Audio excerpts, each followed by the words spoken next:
Nous sommes l'entreprise Calistrut. On fait partie d'un groupe américain qui s'appelle PCC. Nos produits sont ce qu'on appelle des bielles métalliques. Donc on va retrouver ça dans tout type d'aéronefs, avions ou hélicoptères. Ils ont deux grands types d'applications, transmettre du mouvement ou rentrer dans la structure des aéronefs. Et nos clients principaux sont tous les acteurs de l'aéronautique. On a un contexte industriel avec beaucoup de petites séries et qu'on a beaucoup de machines qui sont avec des chargements manuels. Et il y a quelques temps, on a démarré des études qui ont montré que la majeure partie du temps perdu sur les machines est le temps de chargement et déchargement de la machine par l'opérateur. C'est dans ce cadre qu'on a travaillé avec le CETIM et qu'on a réussi à robotiser une machine avec cette cellule robotisée. On s'est fait prêter ce robot pour à peu près 2 mois. Donc on a eu le temps d'appréhender, de se former avec aussi la société Ideatech.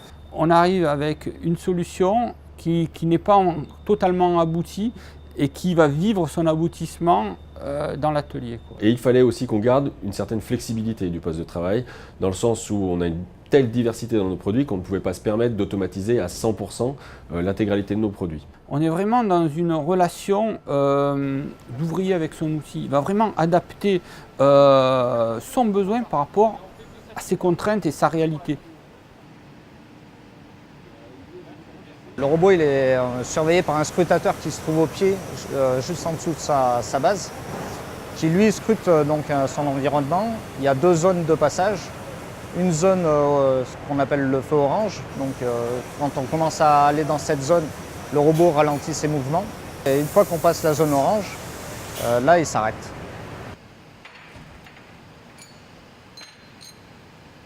Si on sort des 2 zones, donc de la zone rouge surtout, là il redémarre en version lent. Si on sort de la zone orange, il redémarre en rapide. Si à chaque fois, entre chaque série, on doit changer les pinces, changer de la programmation ou même le stocker où on dépose, où on prend les pièces, le temps qu'on perd ne rentabilisera pas l'installation. Donc ce qu'on essayait de faire, c'est plutôt qu'avoir plusieurs montages, d'avoir une sorte de préhenseur universel qui nous permettait de faire toute la gamme des pièces.